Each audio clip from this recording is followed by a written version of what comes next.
Thank you. It's a pleasure to be here. So I'm going to try to rock back and forth a little bit so that no one has a completely obstructed view seat, but this post in here is an interesting challenge. Well, the book we're going to be talking about today that we tried to write is really, from our point of view, a tale of two universes, or more precisely, a tale of two competing theories for explaining the real universe in which we live. One of these tales is what we might call the standard picture, the standard Big Bang picture, and nowadays it's more often called the Big Bang inflationary picture. It's the idea that has been in development for, nearly a century. It's the idea that most of you have read about in school.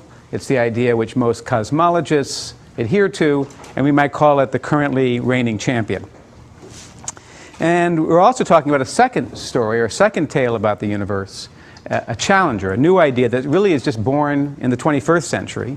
And this is the idea of a cyclic universe, or an endless universe. The idea, as we'll see, matches the standard Big Bang theory in terms of the evolution of the universe over the last 10 billion years or so, but gives a radically different view of what the universe was like before and where it's headed in the future. Now, the interesting situation at the moment is that we have this long-standing champion and this new challenger. Both of them are able to both of them are able to explain all the wealth of data we've gathered in the universe over the last decades. Both of them are able to explain it in the same exquisite detail. They can't hear us. So okay. your mic on. They both should be on. That's that one. That's on, right? It's on, yeah. How's that? Are we better there? We're good. Okay. Okay. Sorry. Thank you. Okay.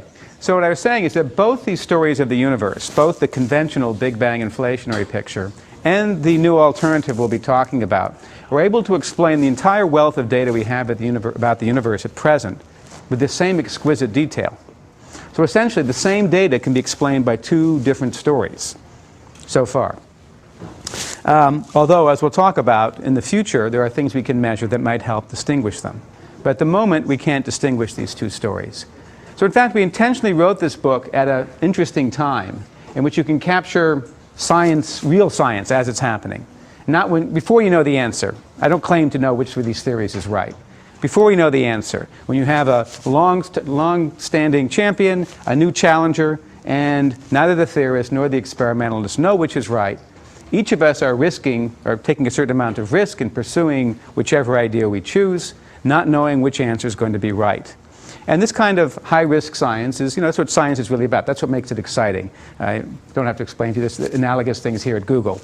It's taking this kind of risk which makes the subject exciting. And there's a lot at stake. As we'll talk about, it's not simply a matter of understanding the cosmos and the history of the cosmos.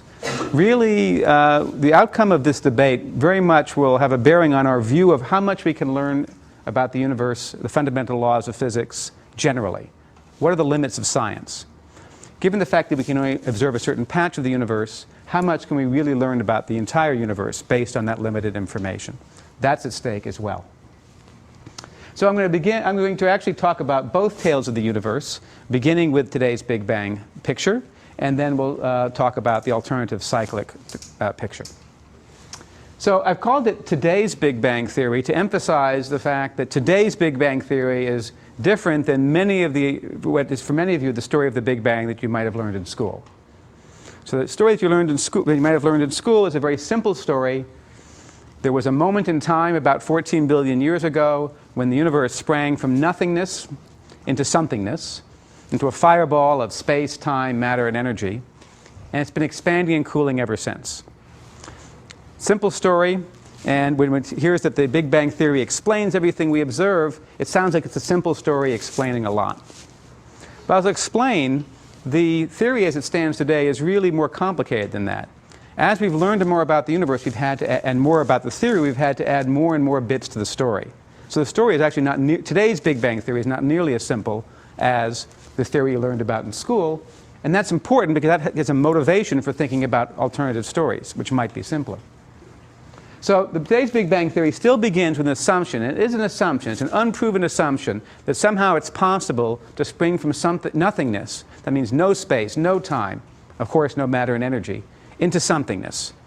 And that once you've sprung that way, then things proceed more according to laws of physics we understand better. The space expands and the matter and radiation spread out so that things cool over time. But if that were the entire idea at the beginning of the universe, we'd have immediately a problem, which is when the universe would begin from such a violent, rapid event, space and time would likely be highly distorted and warped. And the distribution of matter would be very uneven. So if all you did was have a Big Bang, and then just let it expand under the influence of the matter and the gravity inside it, what would happen is that when you looked at the universe today, you'd still see, when you looked at the universe in the large, remnants of a very inhomogeneous, non-uniform, curved, warped universe that it began with, simply just stretched out. And that's not what we see. One thing we've learned for sure about the universe over the last few decades is that on large scales it's remarkably uniform. You look in opposite directions in the sky, and the distribution of matter and radiation and the temperature of the universe, the density of the universe, is the same to within 1 part in 10 to the 5th. So it's remarkably uniform, in contradiction to this idea of simply beginning with a violent Big Bang and letting it go. And for that reason, an amendment is immediately put in. A second assumption is immediately put in to fix this problem, which is the assumption of inflation. That after the Big Bang, after you emerge in this rather turbulent, disordered state, something happened that smoothed out the universe, and this is this inflation. And what inflation is a period of extraordinarily rapid expansion in which the universe doubles in size at a fixed rate of time. Every 10 to the minus 35th seconds, it doubles in size, accelerating, in other words, in its expansion, so that, let's say, in 10 to the minus 30th seconds, it expands by a factor of 2 to the 100,000 or more. So that's enough expansion to take a region which is smaller than an atomic nucleus and expanded it to, well, exponentially larger than the entire patch of universe we're able to see today. An extraordinary rate of expansion, which has the feature that by stretching out what is initially a curved and warped and non-uniform distribution tends to smooth it out, producing the kind of smoothness and uniformity that we see in the patch of the universe that we see today. So we would be born from the universe, part of the universe we see today, which is about 14 billion light years in radius. That's a patch of one larger patch of universe that has inflated in this way. And this inflation not only smooths the universe, not only removes any curvature of space and any warps in space that you have, but it has one other interesting feature which has to do with the way it ends. Well, assumption about the way it ends.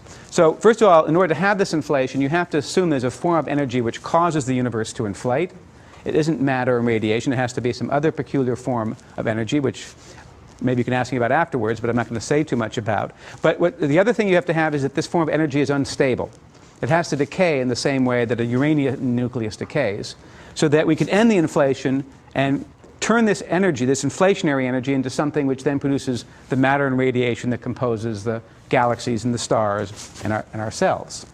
So it has to have a finite lifetime, last for only a short time, and then decay. And it decays through a quantum process. And a quantum process is inherently unpredictable, not perfectly predictable. It has some degree of randomness to it. So that when the inflationary energy decays, it doesn't decay everywhere at exactly the same time. In the same way as if I had a row of uranium nuclei, they wouldn't decay exactly at the same time. There's some average decay time, and then there's some variance around it. And what that means is that when the universe when this energy is converted to matter and radiation, you don't produce a perfectly smooth universe. You produce a kind of wrinkled structure to the universe, a wrinkled distribution of matter and radiation, which is what this little map is supposed to represent. This is supposed to represent sort of the entire surface of the furthest distances in the universe we can see today, mapped into an oval. And the colors are supposed to represent the variations in temperature and density in the universe, which are due to the quantum effect, it's sort of a wrinkling effect due to this quantum uncertainty as to when inflation ends. And this is a key prediction of the inflationary prediction, that you get a pattern with very special statistical properties. And what you're looking at here is actually not a theoretical prediction, but an experimental measurement.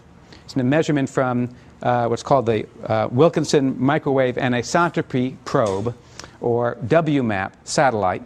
And it's actually an image taken by actually gathering light from the most distant regions of the universe and taking a photograph of what the universe looked like when it was a few 100,000 years old.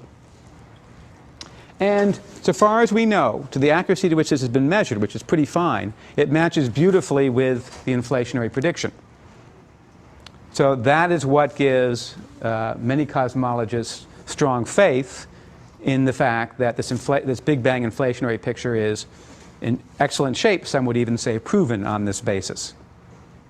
But you have to be careful, because I gave you a story which gave you a result. You have to be sure that's the only story that could give that result. That's the issue that we're going to be fencing with today. Okay. So this uneven end to inflation leads to something good, which is this wrinkling, which is consistent with what we observe. And it is not only observed by the WMAP satellite, but it also forms the seeds. This slight wrinkling in the distribution of energy is what also forms the seeds for the formation of galaxies. So you can go from the theory to this picture, and from this picture and theory to a theory of what the distribution of galaxies should be, should be their statistical properties, and it also agrees. So it's a very important verification of this whole framework.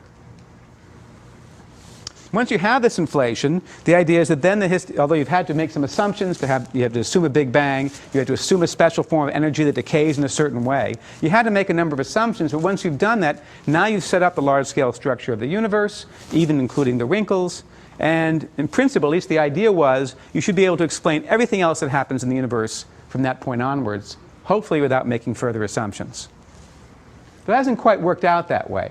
It's true that when inflation ends, you get a burst of matter and radiation, and then that radiation begins to condense to form atoms and molecules and structure and the like. We go through a phase of so-called radiation domination and matter domination, and we can confirm that. Those phases we can actually measure things about and confirm that the theory works well over that period. But recently, about a decade ago, we discovered something we didn't expect that wasn't predicted by the inflationary picture, and that is that a new form of energy has overtaken the universe, so-called dark energy, an energy which is causing the expansion of the universe to speed up again. So inflation was actually a speed up in the expansion of the universe. And the universe was doubling at a constant rate. Okay? This has started again. If in this picture you'd say it started again, except the doubling rate is different. Before it was once every 10 to the minus 35th seconds. Now it's about once every 10 billion years. Now, that's long compared to a human lifespan or even to the lifespan of a star, but it's a finite amount of time. And if you continue doubling every 10 billion years and you come back in a trillion years, okay, that's 100 doublings, you will find that you have essentially an empty universe.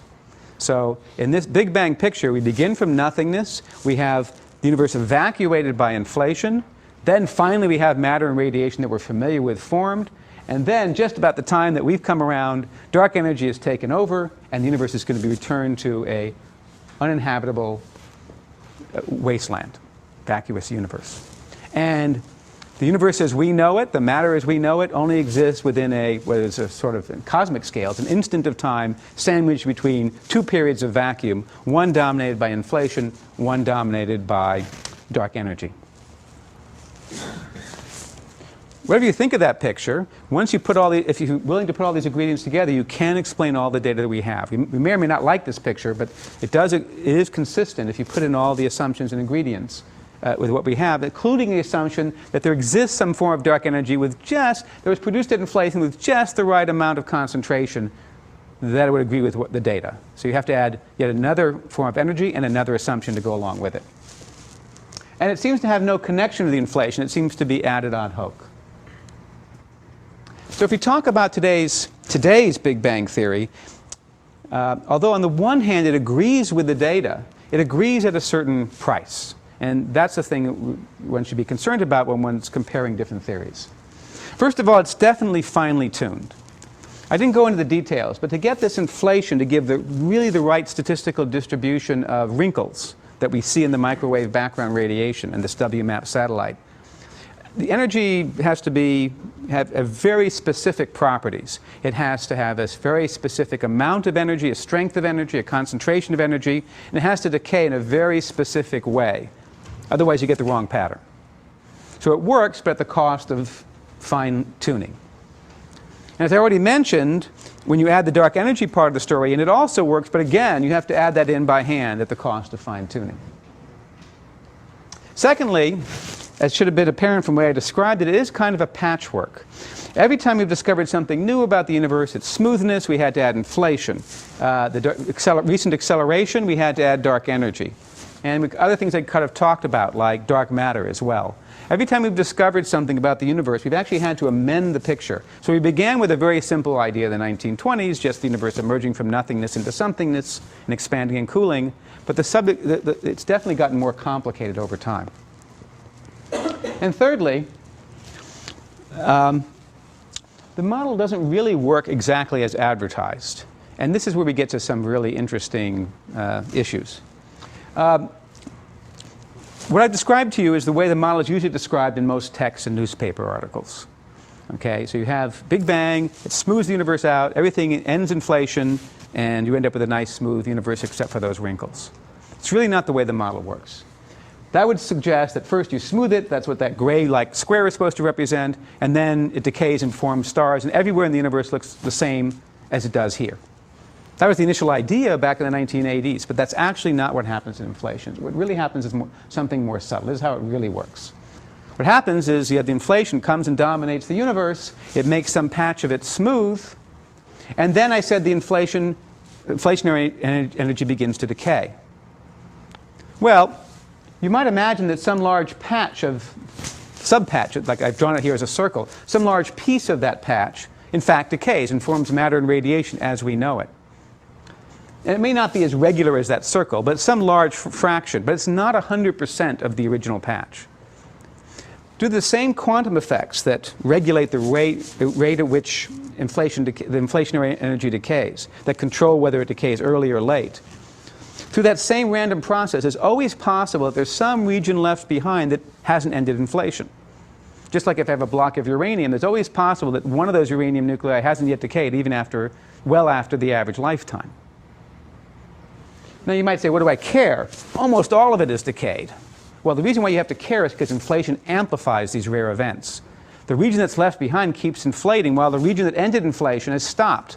So initially, most of it has completed inflation, only a little bit has ended. Afterwards, the situation is reversed. Okay, the pocket of ordinary matter universe hasn't grown very much, while everything that was left behind with those rare quantum fluctuations has expanded by a huge exponential factor. It dominates the volume of the universe. So the universe is kind of turned inside out. Instead of most of it having ended with only a few bits left behind, the real story is, when you include the inflationary effect, is that almost none of it has ended and only pockets are left behind. We would live in one of those pockets, and of course, after time, a new pocket would form and a new pocket would form, and the structure of the universe would look something like this. Not a nice uniform, not a simple uniform universe. Where each one of these pockets would be a place where inflation has ended and has sort of normal universe consisting of matter and radiation, you might think, and the rest of it would be still inflating. Now, when people first realized this idea, they thought, hurrah, this is even better than we hoped. We don't just make one universe which is habitable, we make an infinite number of universes which is habitable. That's great news. But remember why this occurred. This occurred because inflation is amplifying rare quantum events, rare random events. And when you think about that a little bit, if you amplify something that's quantum, which is inherently random, instead of making the universe very ordered, you're going to amplify randomness. You're going to amplify the disorder. So actually, if you look at these pockets, it turns out, when you include the effects of this random quantum effects, they aren't all the same. Okay? Some of them will be habitable and look like ours, and some of them will not be. Okay? Some of them will be barren or have different physical, some of them will have the same physical laws as ours, and some of them will not. When I say some, I should have said an infinite. An infinite number of them will be like ours, an infinite number of them will not be like ours. Okay? And you might say, okay, well, which is more probable, to be like us or to be like something else? Well, it seems that this distribution that we get is, in a fundamental mathematical sense, not normalizable, which is to say, we can't answer the question. If you have an infinite number of quantities of two things, you can't say which is more probable than the next. It's not a well-behaved distribution. So in fact, although people talk about inflation predicting this, that, or the other thing, it predicts that for an infinite number of pockets, and it predicts something different for another infinity of pockets. So for example, it predicts an infinite number of them which should be flat, and an infinite number of them should not be. We can't really say, can't really speak with confidence now, but what even inflation predicts. And this fact about inflation is, it's really only known to those who work on the theory. It's not been so spread out to you don't see that in the general literature, but it's a very important point. And it sort of conveys, and it's important to understand that because it's a motivation for thinking about alternatives. So I would say the Big Bang theory that we were headed for, we were hoping was a simple, natural explanation of the universe we see, but it's not so simple these days. As it's presently constructed, it involves this patchwork of ideas which are not tightly connected with one another. It's not yet natural. In spite of many attempts to try to see how you could get inflation with just the right properties to come out of fundamental physics, such as superstring theory or other ideas, we've not yet found a compelling example. It always seems that we have to do fine-tuning. And as to whether it explains, well, even that's under question now that we have this idea of what we call an eternally inflating universe, in which you have these pockets being produced all the time, but they don't all have the same properties. So this is somewhat critical look on the status of the Big Bang inflationary theory today. And it's important to emphasize that we were led down this path of thinking through a series of observations and logic driven by physical laws. So the moment we assumed that there was a beginning, that the Big Bang is the beginning, we were forced to introduce inflation to explain the uniformity. But inflation, because it decays by this quantum process, inherently produces this randomness on large scales. There's no way of escaping this logic as long as you have the idea that there was a definite beginning to the universe. So, if you want to escape it and look for an alternative, you have to ask the question, what if that's not so? What if the Big Bang is not the beginning? And what if the things that set the large-scale structure of the universe was not something violent and random, so random as inflation that occurs in the early universe, but something that occurred over a much longer time scale, say, before the Big Bang, or before whatever happened 14 billion years ago. And that, in a sense, was the idea that we were fencing with when we first began to think about this idea, a chain of ideas that led to this idea of a cyclic universe. So if the Big Bang is not the beginning, yet you see the universe is expanding and cooling, what's the alternative? Well, you could think of various possibilities, but one of them is that the Big Bang was not the beginning, and that in fact the evolution of the universe may even be cyclic. It may even repeat Big Bangs, repeat periods of evolution over time, giving us plenty of time to set the large-scale structure of the universe and the properties we observe. Now, we didn't come to that idea immediately. It came also through a sort of chain of ideas. Our first inspiration came from thinking about recent ideas in string theory. And that was kind of our motivation for thinking about this cosmological model, and continues to be. And I'm going to express the cyclic model in that language.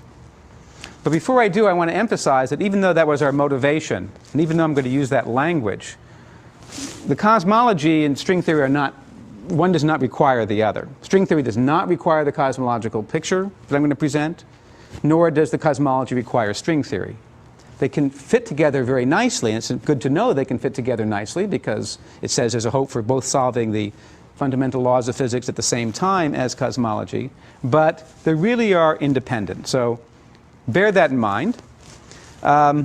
And in particular, we're going to use ideas from string theory like the existence of extra dimensions and structures known as branes, which, if you're not familiar with these ideas, or if you're familiar with these ideas and think that they're way far out and not worth thinking about, I'll just say that you can also re-express the same cosmology in more normal, in language which you might find more appealing, the same language which is usually used to describe inflation, the ideas of quantum fields in the usual number of dimensions. You can express it that way, although I think this picture is at least more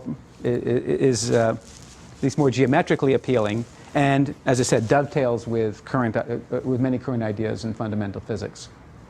So our inspiration for thinking about this idea was actually both were sitting at a lecture, I guess it was about 9 years ago now, opposite ends of the room, as I say, my co-author Neil Turek and I were sitting in the lecture at opposite ends of a room, hearing a lecture about these new ideas of what may be the structure, the geometrical structure of the universe. The idea known as M-theory, a version of string theory, in which our three-dimensional world, our three dimensions, is really a surface embedded in a space with extra dimensions. And for the purposes of illustration, I'm going to show one extra dimension.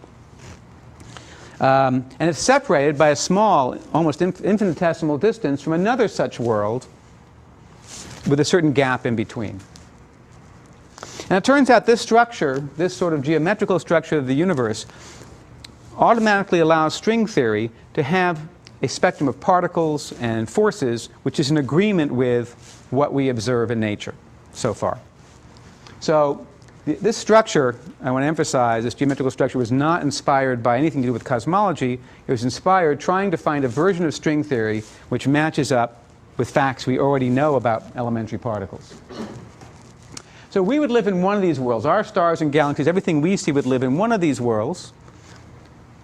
We can touch, feel, and see anything that lives in our brain, but anything that lives in this other world, this other so-called membrane or brain world, lives across a gap in extra dimension which none of our particles or nothing we can make can traverse. So far as we're concerned, it is in some sense a separate world, except that gravity exists everywhere, including between the two worlds. So if you make a clump of stuff in that world, it will attract us almost the same way as if it were in our world. Just like the stuff in our world, gravitation attracts the other world. So in fact, you get mixtures of whatever's on our side, a short gap away, there's stuff on the other side joined together. Now, sitting on opposite sides of the room, we both asked the question of ourselves, and then we both came up afterwards to ask the speaker, well, you showed a picture in which these two worlds are just sitting there, but why should we imagine they're just sitting there? Let's imagine they began empty, but then just smashed into one another. That would seem to us to look like something like the beginning of the universe, which has nothing becoming something. Something like a kind of bang. Not really the Big Bang as we normally read about in textbooks, because there really was something there before. There was space and time there before. There were these brains before they collided. Space and time exist before. But this is a collision now which takes us from empty universe to suddenly something universe, with the energy not coming from one brain or the other, but actually the two colliding with one another. Sort of a force that would draw them together and cause them to collide with one another. And we wanted to know if it's possible that there be such a force and there be such a motion, and we're surprised to find that that's all quite possible within the theory. In fact, likely within the theory. And that was really the springboard for our thinking about an alternative universe. A new theory of the bang, not being a beginning but being a collision, suddenly opens up the issue, well, if that's the case, what happened before? Why did they collide? And can we re-explain everything we know in a completely different story? Well, there was a chain of ideas like that, and a chain of challenges like that, which led to this alternative cyclic idea. So basically we began with the idea of this bang, and then we realized that once you produce this bang, these brains would you can either think of them as passing through one another or bouncing off of one another. I'm sort of showing them bouncing off of one another here. They would then bounce off one another. They'd be both filled with matter and radiation. Let's just be concerned with our brain, which would be the one in the background here. Be filled with matter and radiation. Now what would happen is that these brains, our three dimensions, would begin to expand and cool. They begin to condense to form stars and galaxies. And if you work out the equations that describe this expansion look exactly like the equations we use in the usual Big Bang theory. You can't really distinguish them. So the same physics would follow from the same start point in this case, not beginning from nothing, but from a collision. And not beginning from infinite temperature, but beginning for whatever finite temperature you reach at this collision. And then along comes the dark energy. And here's where the story gets interesting. In this picture, there is automatically a source of dark energy there. It doesn't have to be added ad hoc.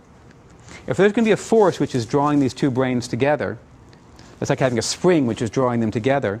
Associated with that force is both a kinetic energy and a potential energy.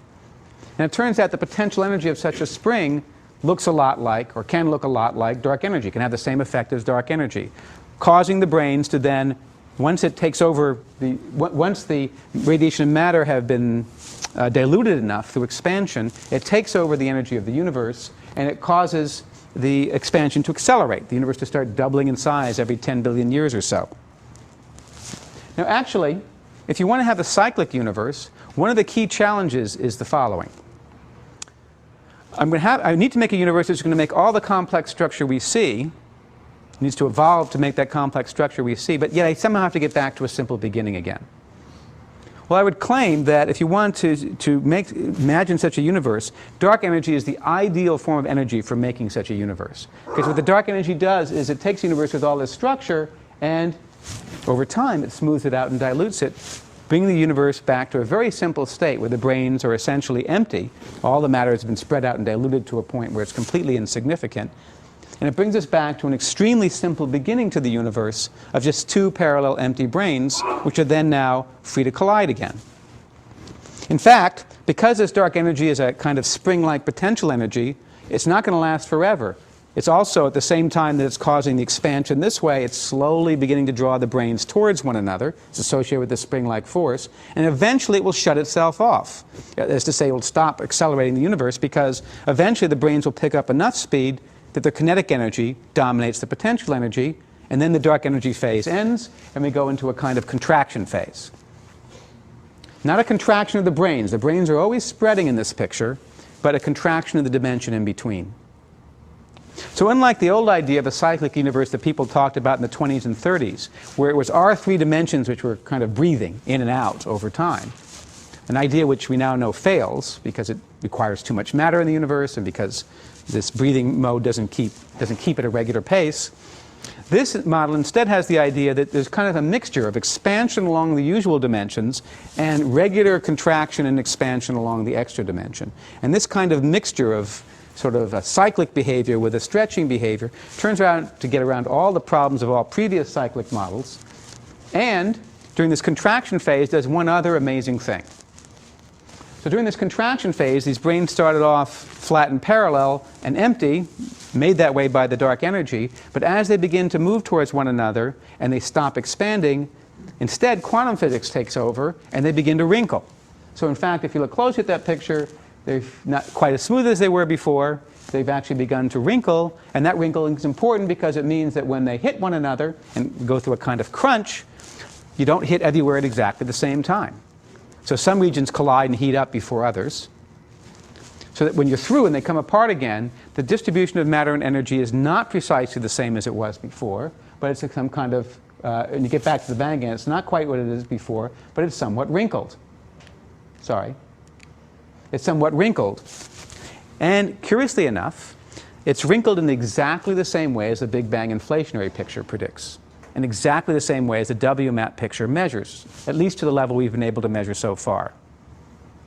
So at least a leading order, the leading effect looks indistinguishable. The physics is completely different. It's the physics of wrinkling brains colliding at different times, compared to inflation, which is stretching the universe after the bang at very high energies. The physics is completely different, but the mathematical equations, curiously enough, are nearly identical, at least up to the level that we can measure any distinction so far. So that's a real tease. It really is telling us that the same data can have two different stories associated with it, two radically different stories associated with it. One in which the universe begins with the Big Bang, and one in which the universe is cyclic. So the story would look something like this. This is just a little cartoon to sort of review what we just said. We have the two brains collide in a bang. The time scale isn't right here, of course. But then they move apart, which would take us just a few microseconds. They would then begin to expand along the usual three dimensions, forming the structure of the universe. And then for maybe 1 trillion years, it can keep up that expansion until finally the dark energy, the force, begins to draw the brains close together, and they collide together, and the process begins. And this goes over and over again.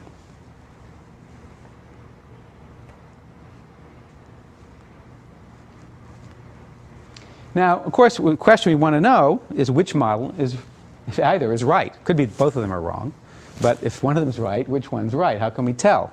And that's really what makes this, not just fantasy, but makes it real science. So far, we made a number of measurements about the universe, which could have eliminated both models. For example, that W-map picture I showed you, it could be that we found in that picture was inconsistent with either picture, and we'd have to go to something else entirely. But so far, all the measurements we've made so far are consistent with both. That's where things stand at the moment. Suppose we then say that one of the two is likely to be true given that. How can we distinguish one from the other? Well, there are several ways described in the book, but the one which is probably the easiest in a sense, I mean, they're all difficult. The one that's probably that's people are going after right now has to do with the formation of gravitational waves. So in both of these pictures, when you have this wrinkling effect that's produced, either at the end of inflation or from this collision of branes, you have, in addition, wrinkles in space-time itself formed. Wrinkles that, once the universe begins to evolve after the bang, or after inflation, propagate as what we call gravitational waves. Ripples in space-time that travel throughout the universe, and as they pass you, they kind of stretch you in one direction and squeeze you in another, and then do the reverse as they go past. And both of them predict a precise spectrum of such gravitational waves that would have been formed in the early universe. But those two spectra are completely different from one another. Different amplitudes, different dependencies on wavelength. So that's the first thing that people are going for. And in particular, the best place to look for them, the easiest place to look for them, is not directly, because gravitational waves are very weak and hard to detect directly, but through an indirect effect that they have on the microwave background radiation, the radiation that was produced a few 100,000 years after the bang, after the first atoms were forming.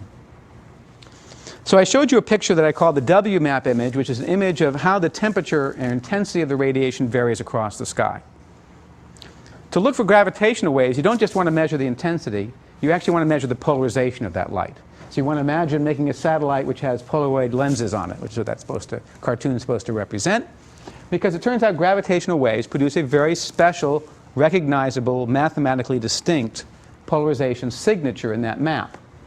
So if we ask, where do we find a combination of intensity and polarization that match, you would get a kind of swirling-like pattern if you had gravitational waves in such a polarized map of the microwave background.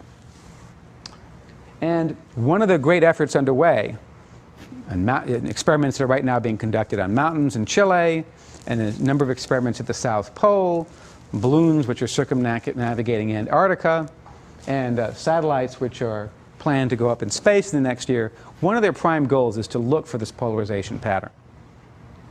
Essentially, the way it works is this. Inflation is a very high-energy violent event. It produces much stronger gravitational waves than the cyclic picture. So much stronger, I mean by a factor of 10 to the 50th, not a little bit stronger. I mean by a huge factor. So if you were to see this swirling pattern characteristic of gravitational waves, it would tell you that whatever formed the initial structure of the universe had to occur when the temperature and density of the universe were high, shortly after the bang, and that the inflationary theory is right. On the other hand, if you look and you don't see any sign of those gravitational waves, well, that would be exactly what you'd expect from the cyclic picture, which says you can get the wrinkles without producing many gravitational waves. So it would favor the cyclic picture, although I have to say that already theorists have gone around and figured out, well, how can I tinker with inflation to let the gravitational waves hide from our detectors? So they've thought of some ways of fine-tuning things further to do that. So it's not so clear what happens if we don't find the gravitational waves. We'll go on to other tests. But if we do see the gravitational waves, that will kill at least this whole idea of there being something before the Big Bang and that that's what created the structure in the universe. So it's definitely in the realm of scientific tests. These tests are being performed now. So stepping back, what's at stake here is quite a bit. And we can understand it best if you sort of step back and sort of say, what's so different about these models? And the most obvious thing that's different about these models has to do with the nature of time, has to do with the matter of time. And if I were to go to a blackboard and sort of trace, sort of outline what each model looks like, even just the shape, geometrical shape of the model as drawn as a sort of flow chart tells you a lot about the different viewpoints about time and where that takes us in our thinking. So the Big Bang picture is definitely a linear picture, or a ray-like picture, which has a definite beginning, and then time proceeds going forward in it. And it leads to some consequences. which are profound. The first is that our vision is limited. By vision being limited, I mean, suppose you wanted to use the cosmos to learn something about the Big Bang itself. In the standard Big Bang inflationary picture, that's really impossible, because what inflation has done, when it's spreading out the distribution of matter and radiation in the universe, is simply dilute anything that existed at the time between when the Big Bang occurred and inflation, and replace it with what the inflationary energy and whatever it decays to. So everything we see, including the cosmic microwave background, is very insensitive to, in fact, it's sort of blocked by a curtain from anything having to do with the Big Bang. So we're limited in how much we can see of the history of the universe. And in a certain sense, the future is bleak. That is to say, where we're going in this picture, it's a one-way trip of expansion. Our patch of the universe will become less and less habitable in 1 trillion years, will be essentially, from that point onwards, an uninhabitable vacuum. And it leads to a theory in which our universe, in a larger scale, is in some sense fundamentally random. If you ask why the physical laws are as they are, why the properties as they are, well, this picture I showed you of this eternal inflating universe with these pockets is basically telling us that the properties in our pocket are just chosen by chance and could have lived in a different pocket with different properties. There's nothing special about anything that we can measure in our universe that will tell us anything fundamental about the universe entire. So it has profound implications for how much we can ultimately learn from science. It leads to a landscape of possibility. That's another language that people are often using now these days, where each pocket sort of corresponds to a different valley in this landscape, which has different properties. And just studying everything about what's in our particular pocket, I don't know, it's not so interesting since it's just one pocket out of many. Some people view this picture, this radical new picture of the universe, as something very appealing and as a fundamental breakthrough in scientific thinking. Others, and I include myself, regard it as basically the end of science.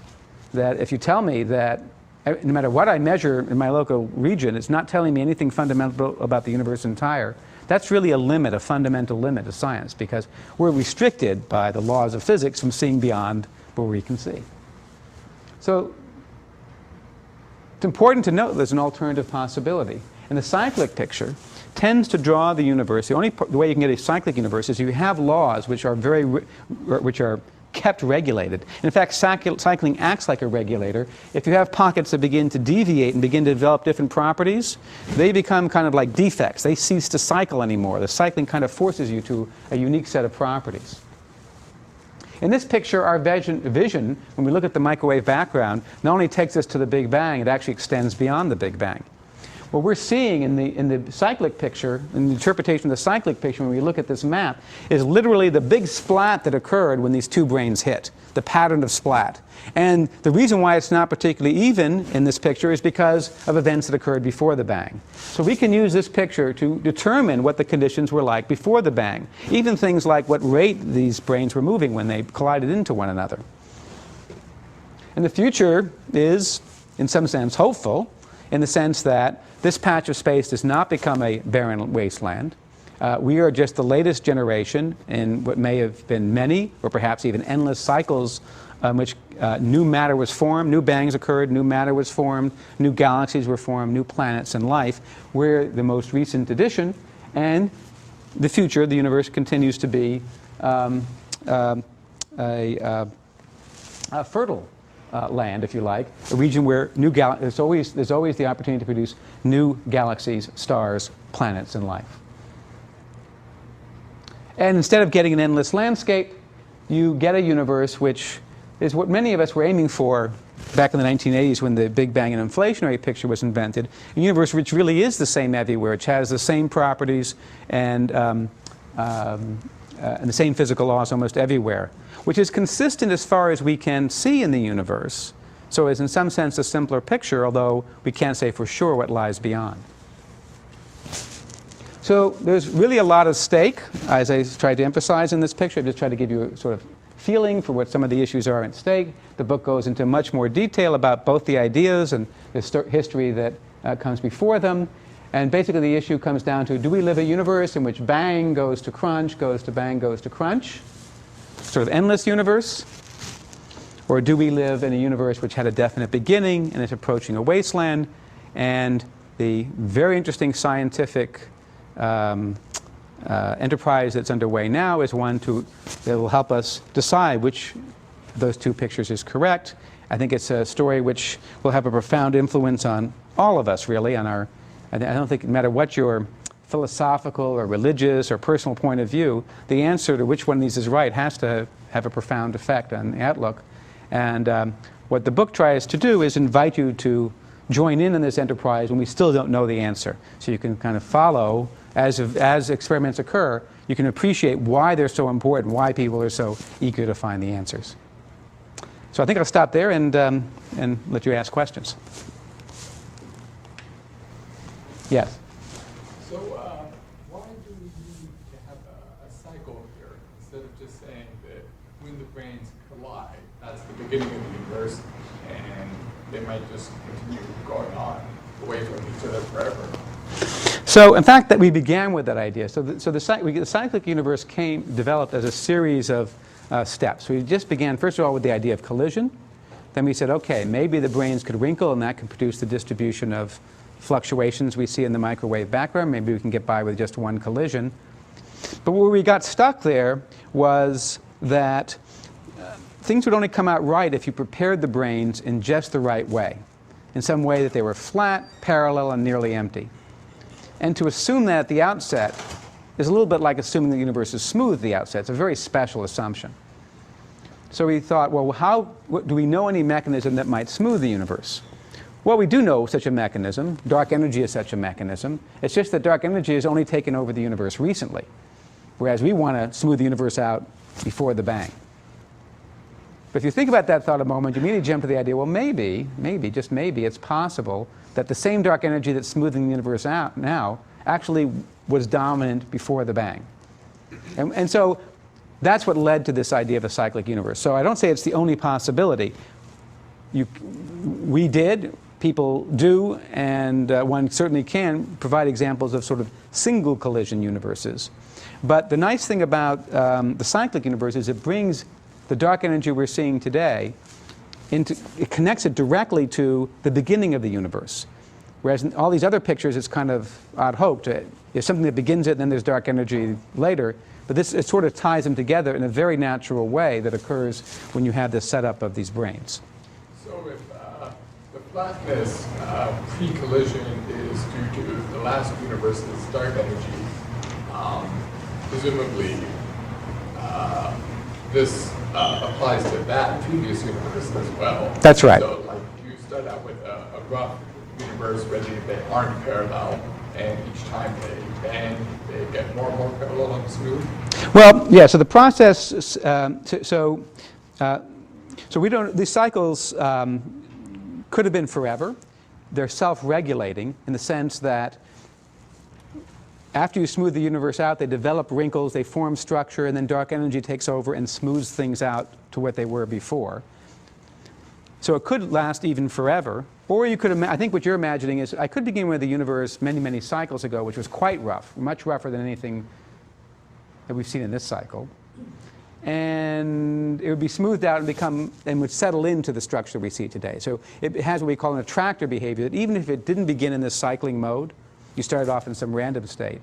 As it begins colliding more and more, it sort of settles into or is attracted to the kind of structure we're seeing here. So as we describe in the book, there's really two, although the cyclic universe, the first people thinking about it is one which is eternally cycling, it's also perfectly possible to have a universe that begins in some more random way and then settles into cycling. And so then there'd be they still have to explain the beginning in that case. But the conditions today would be very insensitive to that beginning because they would have undergone so many cycles since then. Yes?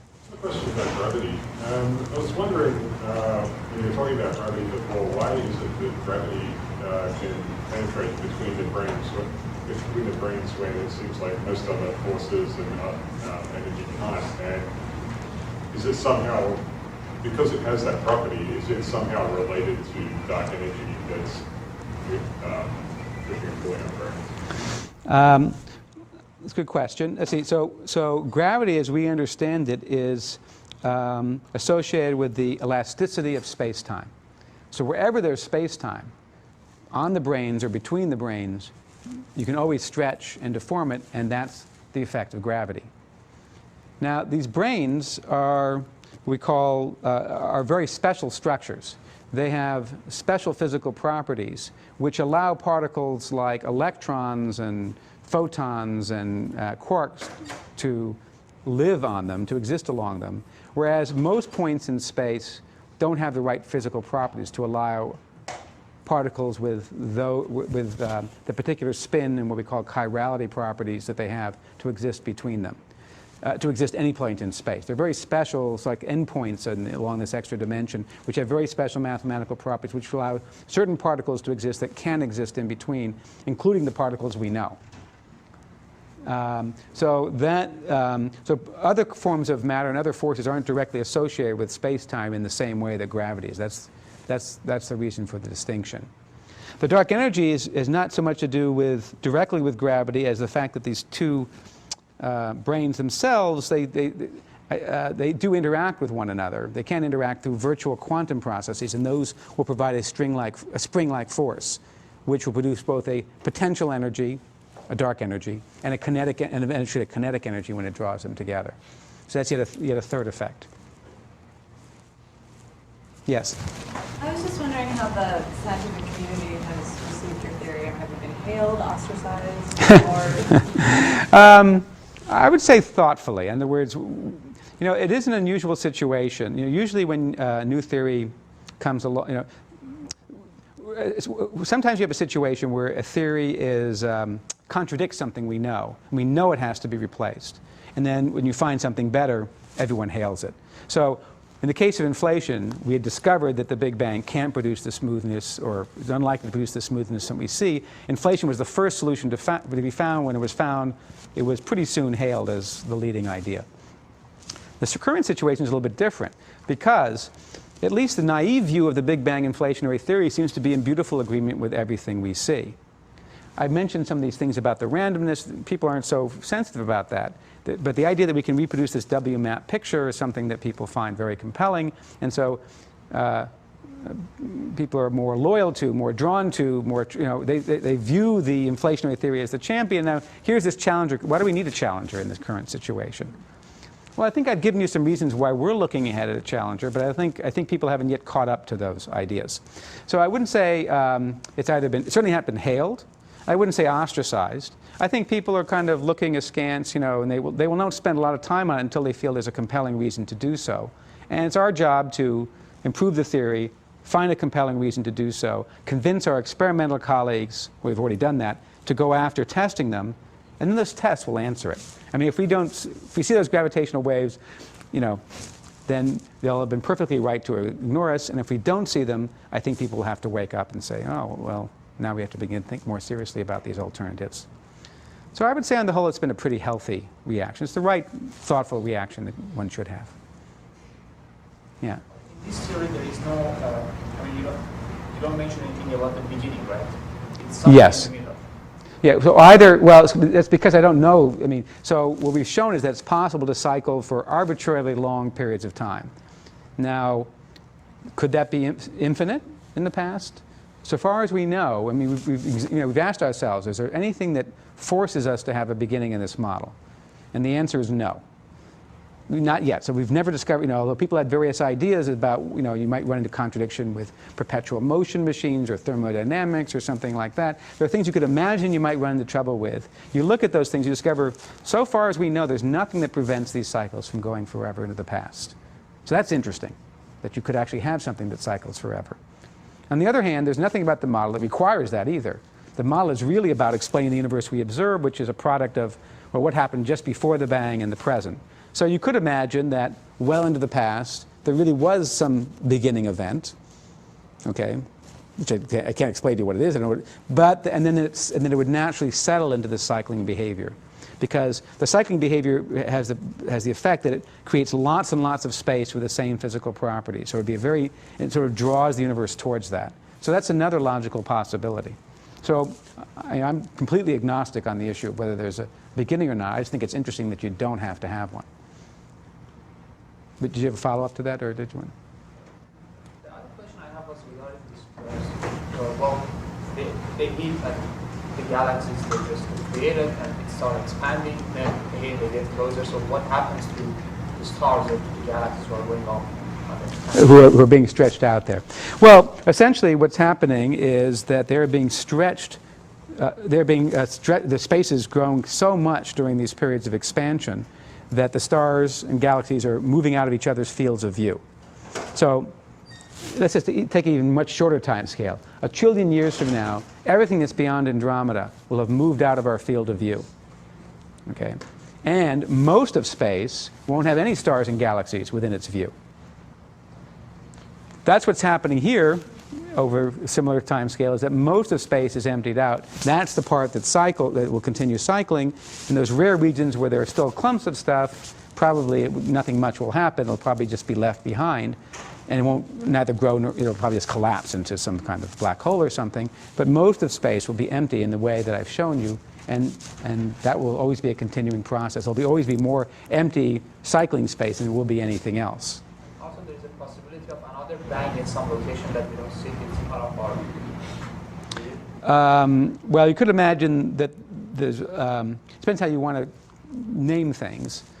When you say another bang outside of our field of view, that's always a, here's the thought that came to mind, and then I have to take the qualification to it. So you could imagine that the collision clears, there's a collision here and along this section of brain, and here's someplace far away, outside our field of view, so-called space-like separated from us, where there's another such collision. But it occurs at a very different time. It's sort of out of sequence with what's happening with us. You could imagine something like this, although in general relativity, you're free to choose your surfaces of constant time. When comparing two regions which are so separated, there's not a unique way of choosing your clocks in those two regions. So I can always am free to choose the clocks so that in fact they're simultaneous. So in some fundamental sense, as long as general relativity is right, I can always choose coordinates where they're effectively simultaneous. But in any event, the fact that it's so separated means it also doesn't affect us. It would never have an effect on our region of the universe. Yes? In this theory, is it believed that there's only two membranes and operating over just a single extra dimension, or is it thought that there's an infinite number of these branes? Good. It's a good question. So, well, if we are borrowing this theory, so this assumes we're using this whole setup from M theory, and this setup from M theory, there are R dimensions, which are represented by the brain, and there's this extra dimension, which actually only has a finite extent. So whereas I can have infinite lines on our brain, between the two brains there's really only a line segment, and they are kind of endpoint brains in this extra dimension. So there's something peculiar about the extra dimension in that it only lasts over a finite distance. Although the picture shows something on the outside, forget that. So only think about there being space in between. Now, what's important for our picture is what happens to the size of the extra dimension. So it's important what happens to the endpoints. It's not so important what happens to points in between because they don't affect the size of the extra dimension. So yes, I could have branes in between. In fact, you will have branes in between. They will play some interesting role in having to do with the details of the way elementary particles behave. But they don't, by their motion, affect the size of the extra dimension. So, and everything we discuss when we're talking about the cosmology, it's really the endpoint branes that we're interested in, sometimes called the end-of-the-world branes that we're interested in, because their separation is what controls the size of the extra dimension, which goes from finite to zero back to finite again. Yes? So if the collision of the brains causes changes in the structure of the brain, I'm not able to hear. Can you say it louder again? so if the collision of the brains causes changes in the structure of the brains, then does it mean, is there a transfer of energy of the spring-like energy between the brains to energy within the brains? Yes. Yeah, so actually it's even more complicated than that, because if you just took an ordinary spring and had it go this way and it was dissipating energy into heat, so this collision is like dissipating energy into heat, it would wind down. I mean, there's only a finite amount of energy available, conservation of energy, and thermodynamics would say it would necessarily wind down. So what's really happening here is something more subtle. It's something that can't be shown in the picture, which is the role of gravity in this. And the fact that the model really, although we call it cyclic, is in a subtle way not so cyclic. So I already mentioned that in a bit when I said we're cyclic in this direction, but we're always stretching in this direction. So that means it isn't exactly the same from cycle to cycle. If I had a global view of the universe, I could see, for example, there'd be more black holes produced every cycle, and they keep spreading out. I'd see a higher, the number of black holes and the total entropy of the universe increasing from cycle to cycle. So what's the engine that drives it? Well, the engine that drives it is really gravity. What's happening during each of these, so what's really happening in this universe is that during the course of their drawing towards one another, we're converting gravitational potential energy as well as the spring energy into kinetic energy. So we're getting some energy not just from the spring, but also from gravity. At the end of the cycle, the spring goes back to where it was, so we're back to where we were so far as the spring energy is concerned, but we haven't restored the gravitational potential energy. So the gravitational potential energy has decreased, and that's how we've gotten the energy we needed to make the matter and radiation that we see. Now, next cycle it happens again, and again, and again. Now, a key difference between the energy of a spring and gravitational potential energy is that the energy of a spring isn't a bottomless pit. There's only so much energy you can draw before it disappears. But gravitational potential energy, one of the interesting things about gravity is it is a bottomless pit. You can keep drawing energy from gravity as long as you have a mechanism that allows you to do it. There's nothing that forbids. There is no gravitational potential energy becomes arbitrarily negative, which means you can always decrease the gravitational potential energy and use that to make matter if you can find a mechanism to do it. Here the colliding brains are doing just that. You look at the equations, what they're automatically doing for you is over the course of cycles is drawing down potential energy, converting it to kinetic energy, and drawing the spring back to where, that's how the spring can get back to where it was in the first place. So it's a kind of subtle story. We have these two brains and there's a separation between them. I can define that distance between them, which could vary as you move along the brains. I could say, forget the extra dimension, I'll just define that to be a field which varies over space. So everything I do with the brains, I can mimic with the behavior of this field. When the brains hit, that means the field goes to zero. When the brains move apart, that means the field grows. And I can do almost everything that we do in string theory. There are a few exceptions, but almost everything in string theory can be translated into such a field theoretic language. In fact, that's what string theorists do all the time. They're constantly moving from one mathematical language to the other, back and forth, because it turns out thinking about them both at the same time is the most powerful way of figuring out what's going to happen. Now, the cosmology doesn't use every aspect of string theory and the cyclic cosmology. So in fact, all the aspects it does use don't require that we ever go beyond 4 dimensions. We could do everything with fields. They'd have to have certain complex interactions in that language, which would mimic what's happening when the brains are hitting. But we've walked through that exercise, and it seems that there's nothing that stops us from translating from one picture to the other.